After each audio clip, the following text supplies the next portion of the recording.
தரங்கள் மணி சொல்லுங்க. இல்லை அப்பா இன்டர்வியூ பண்ணீங்க.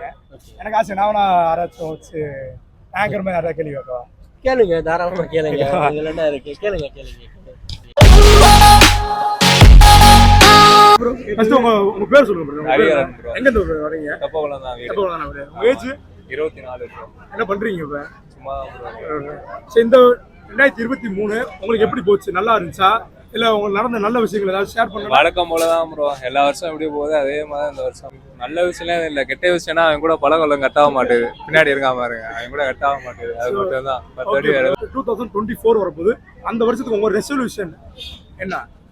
இது வந்து நான் புதுசா பண்ண போறேன், இது டார்கெட்டா இருக்கு, இதான் பண்ணுவேன், நான் நல்ல வேலைக்கு போனோம். அவ்வளோ நல்ல வேலைக்கு போகணும். என்ன முடிச்சிருக்கீங்க? நான் civil engineer. Okay bro. Engineer ஸ்டூடெண்டா? ஆமா. இப்போ நல்ல வேலைக்கு போட்டு தான் போகணும்னு நினைக்கிறேன். நல்ல வேலைக்கு போயிடலாம் கண்டிப்பா, பயப்படாங்க, அதெல்லாம் போயிடலாம். என் மணிகண்டன். எங்க நீங்க? நான் இந்த ஏரியா தான். நீங்க என்ன பண்றீங்க? நான் அட்வொகேட்டா இருக்கேன். அட்வொகேட்டா?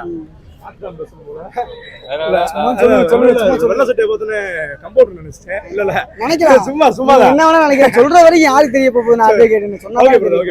இந்த வருஷம் உங்களுக்கு நடந்த நல்ல விஷயம் 2023 உங்களுக்கு எப்படி போச்சு? நல்லதுன்னு பெருசாலாம் ஒன்றும் அவ்வளவு பெருசாலாம் ஒன்றும் மேஜிக் மூமெண்ட்லாம் ஒன்றும் நடக்கல. எப்பயும் போலதான் போயிட்டு இருக்கு. ஏதாச்சும் இனிமே வர வருஷத்துல நடந்தா பாப்போம்.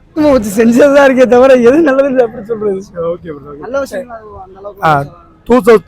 2024 இங்கிலீஷ்ல வேணாம், தமிழ்ல போயிருவோம். 2024 ஏதாச்சும் ஒரு ரெசல்யூஷன் எடுக்கணும்னா என்ன எடுப்பீங்க? அது சொல்லுங்க. இது வரைக்கும் எதுவும் நடக்கல.